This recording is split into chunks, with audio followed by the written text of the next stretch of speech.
Donc le délai de franchise, c'est le nombre de jours avant que l'indemnisation par la prévoyance ne démarre. Ce délai est généralement court en cas d'accident ou d'hospitalisation au bout du quatrième jour. Par contre, en cas de maladie, c'est plus long, ça va être 30 jours, 15 jours ou 7 jours. Généralement, ça se présente de cette manière-là sur les devis 33.3, 15.3.3, 7.3.3. Et là, on voit bien maladie, accident, hospitalisation. Moi, de mon côté, j'ai plutôt tendance à recommander 30 jours parce qu'en fait, il n'y a pas beaucoup de maladies qui durent entre 7 et 30 jours. Soit c'est des maladies du quotidien et vous êtes indemnisé, euh, vous n'êtes pas indemnisé parce que ça dure que 4-5 jours, euh, ou soit c'est des maladies longues et là, de toute manière, vous êtes indemnisé parce que ça démarre au bout du 30e jour. Donc, le fait de choisir 15 jours, par exemple, ou 7 jours, c'est uniquement pour être payé plus vite en cas de maladie longue.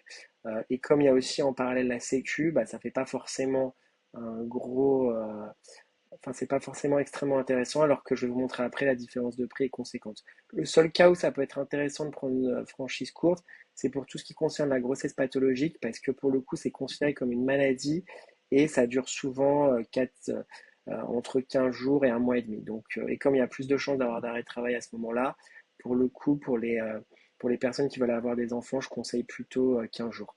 En termes d'impact sur le prix, je vais vous montrer en direct. Donc là, j'ai fait une simulation pour moi, en gros, enfin pour une fausse simulation.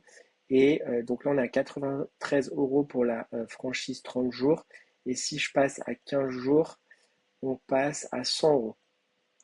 Donc ça fait une augmentation de 7% à peu près. Si je passe à 7 jours, on passe à 123. Donc là, 23% d'augmentation. Vous voyez que la franchise 7 jours, elle est extrêmement coûteuse, je ne la recommande pas du tout.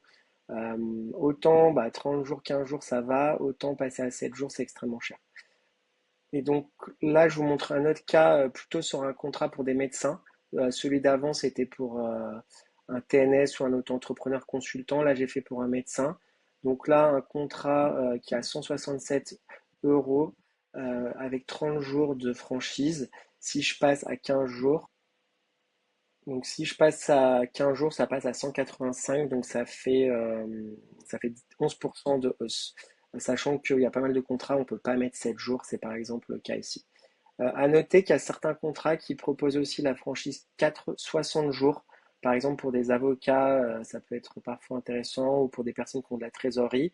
Et là, le prix va beaucoup baisser. Donc là, pour 60 jours, ça passe à 72.